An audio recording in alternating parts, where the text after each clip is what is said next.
Hi, I'm Theresa and welcome to my channel. Today I want to talk about some of my favourite sapphic, sci-fi and fantasy books.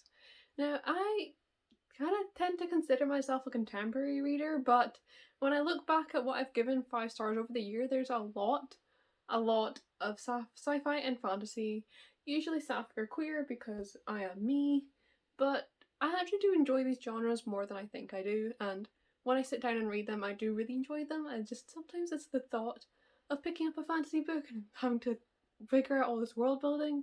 It's a lot, but I do enjoy them. And I wanted to take a minute to share all my favourites.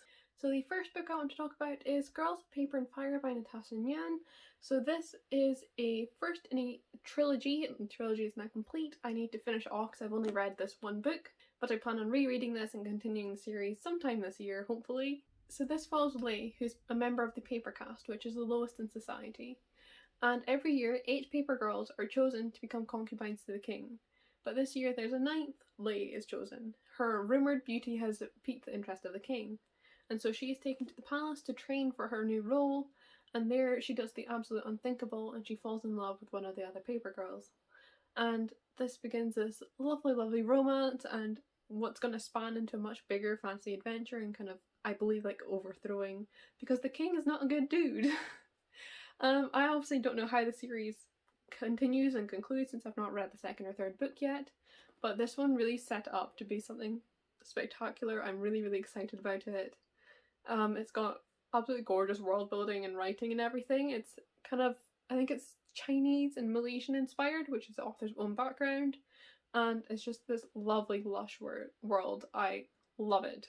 And the romance was just amazing between Lei and Ren. I was really rooting for them, of course, because we all know I root for all of these sapphics, but I just really enjoyed their relationship and how it was explored within the context of this book and where they were in the book. Something else I want to touch on about this book and something to be aware of before you go into it is that it does deal very heavily with sexual assault. This theme is handled very carefully, and it's very important to the author. She has a whole note at the beginning explaining it, but just please be aware if you're thinking of picking it up that it does handle this through the majority of the book. I have to admit I don't fully remember it, which is why I'm struggling to talk about it now, but when I reread it, I will remember and I will yell about it to you all, so just wait for that. But in the meantime, this was just absolutely gorgeous. I really recommend you pick it up. The next book I want to talk about is A Dark and Hollow Star by Ashley Shuttleworth. This is the first in, I believe, a series of 4 books, and the sequel releases in May, so make sure to pre-order it to read this series. I am part of the straight team for that book, so I will be shouting about this book on my other social media a bit more than usual, because I just want to make sure that everyone reads this series because it is phenomenal. I know I've only read one book, but I'm still calling it. The whole series is going to be amazing. So this follows 4 queer teenagers who kind of have to team up and become unlikely allies in the wake of some murders rocking the fairy realm of some half-human, half-fae people. So you follow 4 main characters within this book. You have Arlo, who herself is half-human and half-fae, so she's not in a great place with all of these murders happening and none of the fairy officials really seeming to care. She's a bit of an outcast. And she meets Nausicaa, and Nausicaa is this immortal being, and you learn more about her history and past throughout the book, but she's very powerful, and she likes causing a bit of chaos as well, and she isn't really feeling the need to help out in this solving the murders thing, but you know, she likes Arlo and she discovers how it may suit her own interests as well. And I just loved her character, okay? This is her on the front, by the way. She is a lesbian. She uses the word lesbian on page. It's fantastic. And she also deals with depression, which was really interesting to see within a fantasy book. You know, her admitting to going to therapy and everything. I just really enjoyed that as a depressed lesbian myself. And next up we have got Vean and Aurelian, who are from another court to Arlo, and so the two don't really pass across with the girls until later in the book. And one is a prince and one is his bodyguard. There's one gay and one bi. I have to admit I've gotten their names mixed up, so that's why I'm being kind of vague here. I will remember once I reread this book before the sequel comes out. But in the meantime, there we go. And the 4 of them, as I've said, have to team up in the wake of these murders, and no one in fairy realm taking them seriously because they're just half human, half fae. They're ironborn. It doesn't really matter. And I just really enjoyed this book. I think if you're a fan of like City of Bones and having this whole magical underworld to explore, you will really enjoy this one. That's what I loved about it. It really reminded me why I loved the urban fantasy genre so much back in the day, and it's got me wanting to read more and more now and wanting to read more fantasy as well. The world building in this book is just immaculate. It is so interesting, and I just really enjoyed all of these characters' perspectives, and watching once they finally all meet and team up, their banter and their dynamic was just so fun to read. I'm a sucker for characters, okay? You'll find that through all of my book recommendations. Characters are really what make or break a book for me, and in this case they absolutely made it. I love this book. The next book I want to recommend is The Grimrose Girls by Laura Paul. So this book is probably the least fantasy out of all these books on this list, but I'd still class it as fantasy, so that's why it's here. You follow 4 reimagined fairy tale heroines who each have to compete with their own destiny. And so this takes place in a remote boarding school, and you follow 3 girls who are reeling from the sudden unexpected death of their friend. And when a new girl joins and is assigned their roommate, this kind of begins all 4 of them working together to try and figure out what happened with this death. And they begin to uncover that their friend wasn't the first girl to die mysteriously at the school, and that all these deaths are connected to old fairy tales, and not the nice Disney versions, the original gruesome versions. And so they kind of have to race against their own destinies as they realise that they too are connected to different fairy tales, and so they have to race against their own deaths and also try and solve what they believe to be the murder of their best friend. And this was just so good, so fun. I loved the mystery, it really kept me guessing. I loved how the fairy tale element intertwined with the book. It was just all woven in so expertly. I didn't always even notice it, but then when it was explained to you, it was like, oh, I get you, that's amazing. It was just a lot of fun. I really loved these girls' friendships. They're all very queer as well. You've got an Airways character, a lesbian character, a bi-romantic, I believe, character, and is she a lesbian as well? I believe 2 lesbians. So you've got some sapphic romance as well. You've got sword against the throat kind of thing. Love it. It was just a wonderful time. I'm very excited to read the sequel to this one as well. I love it, guys. It's so good. Next up is one of the very first sapphic books I ever read, and that is Criers War by Nina Varela. I have reread this book a couple times. I really enjoyed it. This is the first in a duology, which is now complete. The sequel is right here, Ironheart, and I just really love this duology. So this follows Ayla, who is a human in this world where these things called the Autome rule. They're very lifelike, essentially robots, powered by alchemies. Very cool magic system, but I won't explain it here because I don't remember it very well and it would take a lot of time. But trust me that it is cool. And so Ayla is working at the house of the sovereign of the Autome, the ruler of everyone in the country who subjugates the humans. And she is there and she's determined that she is going to kill Lady Crier, the sovereign's daughter, because Ayla's own family were killed by the sovereign's men. And so when the two meet under unexpected circumstances and Crier assigns Ayla as her new handmaiden, Ayla thinks she has the perfect opportunity. But then, of course, some feelings begin to develop, and Crier at this time is also realising that the society isn't as great as she thought, her father is not as benevolent as she thought, and meeting Ayla and growing closer with her really just makes her question everything. And so this has got the most wonderful enemies to lovers relationship. I absolutely adored the 2 of them together. They were just so good. Oh, I wish I still remembered all my favourite quotes from it, but it has been a while. But trust me when I say that they are just phenomenal, and the 2 of them kind of fighting their own better instinct to be together and everything is just wonderful. I was also a massive fan of the politics in this book. I think it was just done very well, and the sequel is also just very good. I did slightly prefer this one, but you know what, sometimes that happens. But this was just absolutely stunning. Read it for very romance and politics heavy fantasy. It's phenomenal.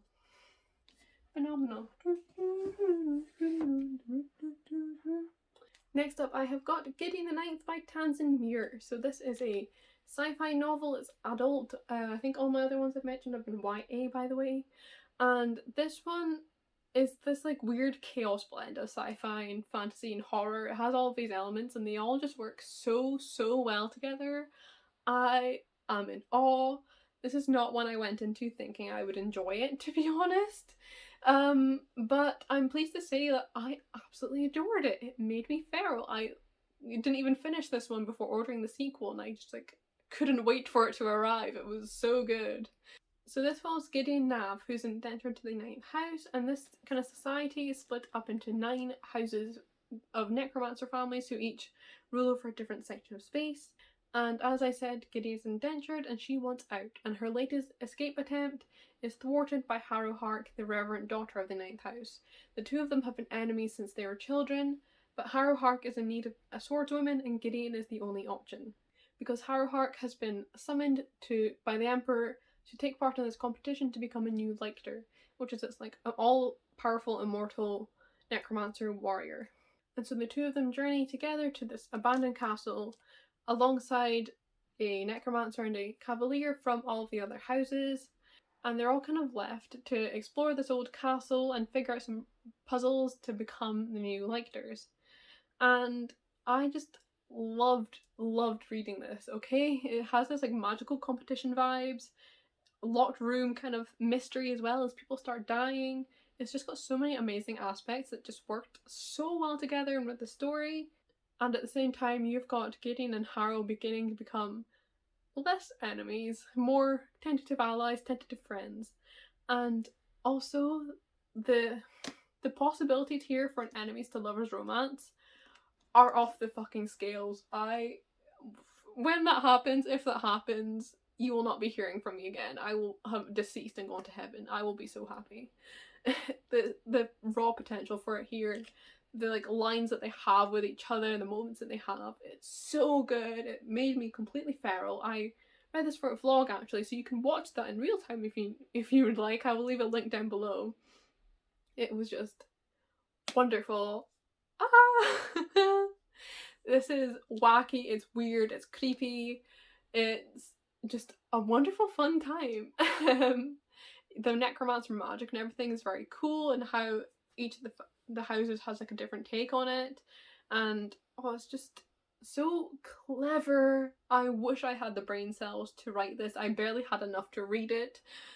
I just adore this book. Cannot wait for the 3rd book to come out this year. It's gonna be amazing. It's definitely mindfuck book, so if you like that, you'll love this. The next book I want to talk about is The Scapegracers by Clark. I know there's another name on the book, but they prefer to go by Clark, so please, if you're talking about it, do that.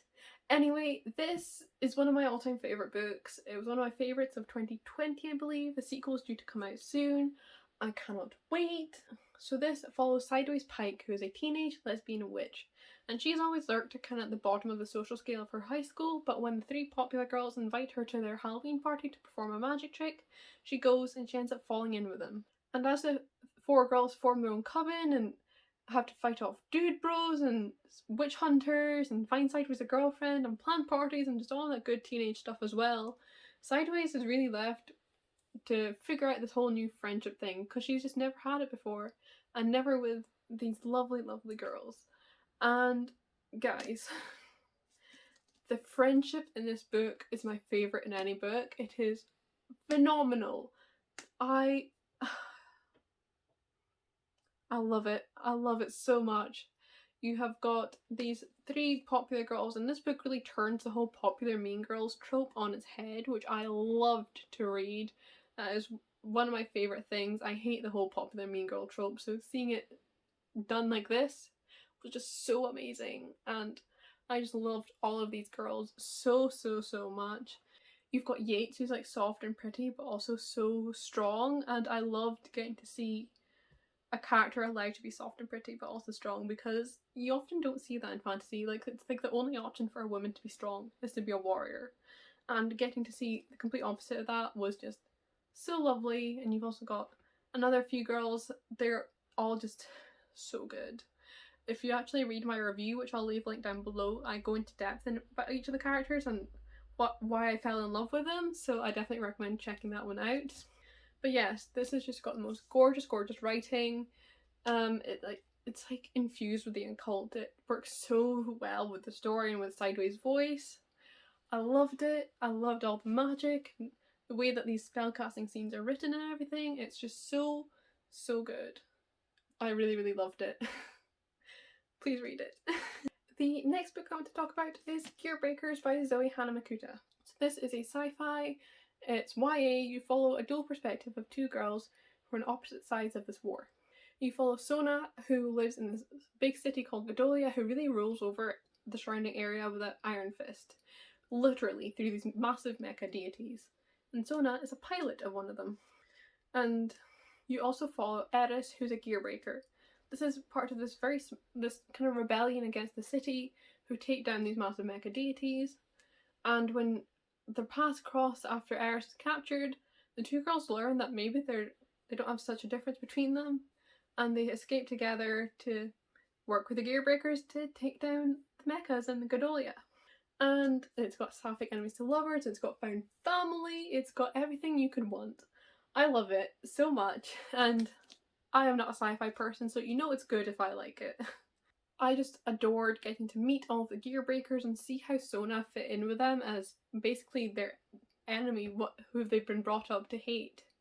And how they all fit together, their family vibes, and then the romance between Sona and Eris as well was just so good.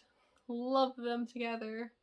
And just the like sci-fi aspects as well with these massive deities. It's so well written and I really enjoyed it. The writing style is so gorgeous. This is the first in a duology, I think I forgot to mention, and the second book comes out later this year, I think in June. I cannot wait. It's gonna be so good. I can't wait to see what happens next. I just love, love, love, love, love this book. The next book I want to recommend is Malice by Heather Walter. So this is an adult fantasy. It's a dark Sleeping Beauty retelling following the wicked witch who curses Aurora. And it's so good. So, this follows Alice, who's the Dark Grace. In this world where there are people who have a slight tint of magic called graces, it's always positive kind of magic, nice magic. But she is the Dark Grace. She has this horrible power and she just doesn't know how to use it. The society doesn't know how to accommodate for her because no one else has this power. It is the power of their ancient enemies who are now an extinct race. So Alice is very much outcast in the society. But when she meets Aurora, the princess, whose family line has been cursed so that if the woman doesn't meet her true love before a certain age, she will die, Alice begins to fall for her, and the two begin trying to work together to break Aurora's curse. And I just loved their dynamic together so much. This is such a gorgeous, gorgeous book. I love their relationship. I'm very excited to see how the sequel plays out in that regard. This is the first in a duology. The second book is due out very, very soon. So definitely a good time to pick it up and get your hands on it. I highly recommend it. Something I really, really loved about Aurora's character is that she was given so much more agency in this book than you ever really hear about in the Sleeping Beauty fairy tale. You know, she hated kissing all these princes, she desperately wanted to end the curse, and she would do anything for her kingdom. And I just really enjoyed her character and how her and Alice interacted. What I also loved was Alice's character and her being morally grey and exploring this and exploring what can push someone into villainy. I thought it was just executed so, so, so well here. I thoroughly enjoyed reading it. Also, the ending, be grateful if you've not picked this up that you're not going to have to wait for the sequel, because this ending blew my mind. I had to just sit and like look at the book, just stare at it for a while to kind of remember how to function as a human being again, because it just blew me away. It was so good. I'm so excited to see what happens next when I pick it up again. When I pick up the sequel, I mean. I cannot wait. The next book I want to talk about is The Midnight Lie by Marie Yarkowski. This is the first in a YA fantasy duology. The second book is out, you can read it now. I definitely recommend you pick them up. So this follows Nirim, who lives in this island city where there's a very steep class divide and you're split into 3 sections, and she's in the poorest section where you really have no rights, you're not allowed to wear certain colours, you're not allowed to eat sweets, all of these kinds of things, and the smallest of crimes leads you into prison. And it's in this prison that Nirem meets Sid, who is a rakish traveller from another land. And in this country where Nirem lives, they don't really believe that there's other people in the world. They think that their country is the only one. And so this is a bit of a revelation for Nirem. But Sid whispers of this magic that the higher class in Nirem society possess. And so the two kind of embark on this journey together to figure out what it is, how it works, and how it's been kept so secret from the lower classes. And the kind of standout amazing part of this book is definitely the romance between Nirem and Sid.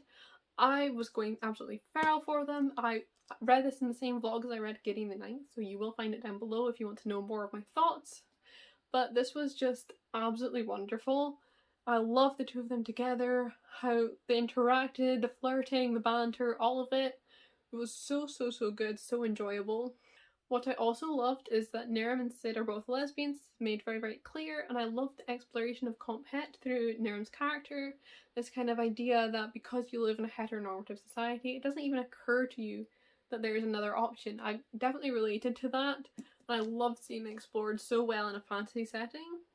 As well as Sid being a butch lesbian and having these kind of gender feels and leaning more masc, leaning more femme depending on the day.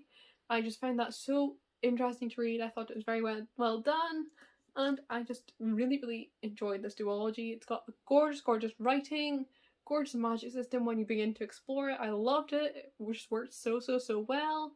It's just phenomenal. The next book I want to talk about is The Midnight Girls by Alicia Jasinka. I read an arc of this quite recently and I thoroughly enjoyed it. This is a standalone YA fantasy and it's very witchy and atmospheric and magical, and I just loved it so much. So this follows a dual perspective between Zosha and Mirinka. These are two girls who were brought in by witches at a very young age and raised as their kind of proteges. And the two of them have competed throughout their childhood to win the prince's hearts and bring them back to their witches. And so during this book, the two of them are sent after a prince with a pure heart to take his heart back to the witches, because prince's hearts have nutritional properties for a witch and they are both desperate to get it. And so the two girls arrive in town as friends because they've never met each other, and then they soon begin to realise who each other is, and this intense rivalry between them springs up again, and they begin competing in earnest for the prince's heart. And I just absolutely adored this wonderful, atmospheric, wintry, snow-kissed setting. It's absolutely just so gorgeous. The atmosphere, the magic, everything is just so wonderfully written. Alicia Jasinka has gorgeous prose. I am in awe. And I love that these two girls are so villainous and vicious, and they don't have any redeeming arcs or anything. They just are, and I loved it. I loved getting these villainous, monstrous sapphics, and how their relationship and their feelings for each other grew and developed, and how they really had no care for anything but themselves and getting this heart, and then for each other and competing with each other. And I just chef's kiss, everyone. It is so good. I thoroughly recommend it, and you know, it's a standalone, so it's not like it's a big commitment, so I really encourage you to pick it up. It's so wonderful. I thoroughly enjoyed it.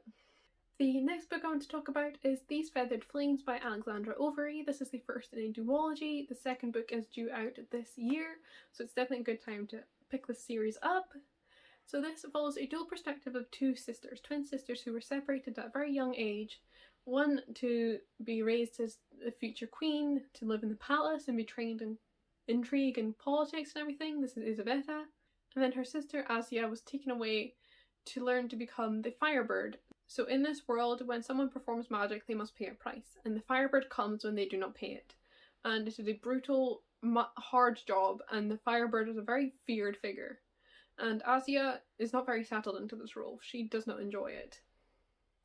But when the queen dies and Isabetta is to be crowned, Asia has to return to court and the two sisters reunite. And this book follows lots of intrigue and politics in the court, and you see Isabetta navigating them as someone who's grown up in the palace surrounded by it, and Asia who has no clue what to do with it because she was not raised in court. And you follow the intrigue of how the queen died because they're convinced that it was something other, and I just loved how this intrigue played out. It kept me guessing so well.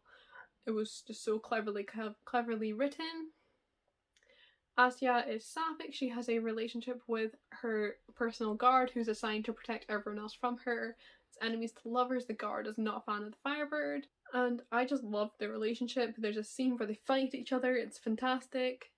And I just really enjoyed the kind of exploration of complicated sister relationships within this book and what it means to be a monster. I thought this was all just handled so well, so interestingly, and I thoroughly enjoyed my time reading it.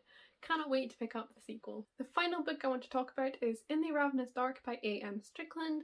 This is a YA fantasy standalone, and I read it last year and really thoroughly enjoyed it. This is kind of pitched as a pansexual blood mage reluctantly teams up with an undead spirit to start a rebellion amongst the living and the dead. And does that not just sell you? So the full synopsis is that Rovan lives in a city where the people who are gifted with magic are very much controlled. They are assigned an undead spirit who has control of their body and their magic. And Rovan's father died to protect her from this fate. But when she is captured and taken in and assigned an undead spirit, she begins to become immersed in palace intrigue and politics and everything. There she meets a lovely princess and she begins to fall for her and also the undead spirit who's inhabiting her body. And so you've got a polyamorous relationship, which I loved. And as the kind of teaser I said to you at the beginning says, she has to begin this rebellion among the living and the dead to fix the political situation. And I really, really enjoyed this book. I loved the importance placed on the ones you love and everything like that. It was so sweet, and I loved the relationship that Rovan developed between her and this princess and her undead spirit, and also her friend as well. That was an important relationship, and I think it just really was what strengthened the book. They also have this really interesting magic system to do with like markings over your body and everything, and familial lines and stuff, and I just thought it was so interesting and so well done, and I really enjoyed reading it. And yes, so that was the final book. I hope you've enjoyed this video and learned something, and hopefully we'll pick up some of these books. Let me know if you've already read some and loved them. I'd love to chat about them with you. There will be Goodreads links to all of these books down below, including my reviews where I have them, so I encourage you to read them if you want to know more about these books and more about my thoughts on them. As well as my social media links will be in the description if you want to keep up with me elsewhere. And yes, just thank you very, very much for watching. I hope you've enjoyed, and I'll see you in another video soon.